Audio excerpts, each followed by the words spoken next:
আজ আলোচনা করব পর্তুলিকা কিভাবে লাগাবেন আর কিভাবে যত্ন নেবেন। আসসালামু আলাইকুম, আশা করি সবাই ভালো আছেন।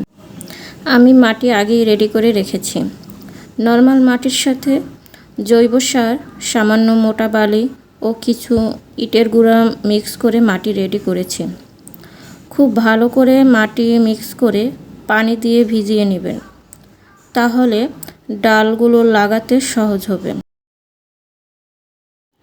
ডালগুলো লাগানো খুবই সহজ, ভেঙে লাগিয়ে দিলেই হয়।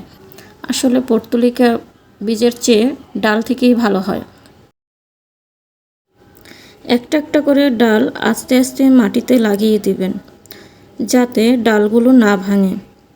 আমি যেভাবে লাগাচ্ছি আপনারাও সেভাবে লাগাবেন।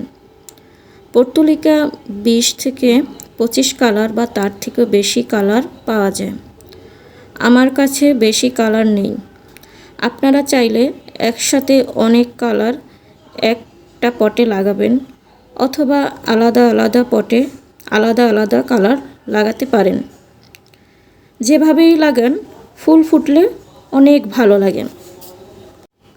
আমি একসাথে অনেকগুলো কালার লাগাতে পছন্দ করি।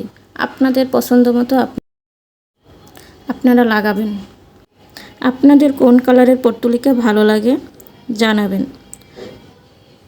কিছু কিছু পর্তুলিকা মাল্টি কালারের হয়ে থাকে, যা দেখতে অনেক সুন্দর লাগে। আমার পটটি রেডি, দেখেন কি সুন্দর লাগছে পটটি। চোখ জুড়িয়ে যাচ্ছে পটটি দেখে। পর্তুলিকার শুধু ফুলই সুন্দর না, পাতাগুলো ও চমৎকার ও টসটসে। অসম্ভব সুন্দর ফুল ও পাতা দুটোই। পর্তুলিকা লাগানোর পরে পট ভরে পানি দিতে হবে।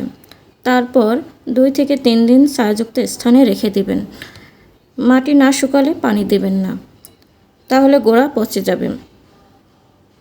আপনি চাইলে লাগানোর পর ফুল ও কলি কেটে নেবেন, তাহলে ভালো গ্রো করবে, আরও সুন্দর ফুল আসবে, খুব ঝোপালো হবে। এভাবে কেটে নেবেন। 2-3 দিন ছায়া রাখার পর রোদ পড়ে এমন স্থানে রাখতে হবে। পর্তুলিকা খুব রোদ পছন্দ করে। নিয়মিত পানি আর রোদ পেলে আর কোনো যত্ন লাগে না। অল্প যত্নেই এভাবে পট ভরে আপনাকে ফুল দিবে দিনের পর দিন। ব্যালকনিতে লাগানোর জন্য চমৎকার একটি গাছ, যা ব্যালকনির সৌন্দর্যকে অনেক গুণ বাড়িয়ে দেয়। আশা করি ভিডিওটি আপনাদের অনেক উপকারে আসবে। আপনাদের অনেক ধন্যবাদ।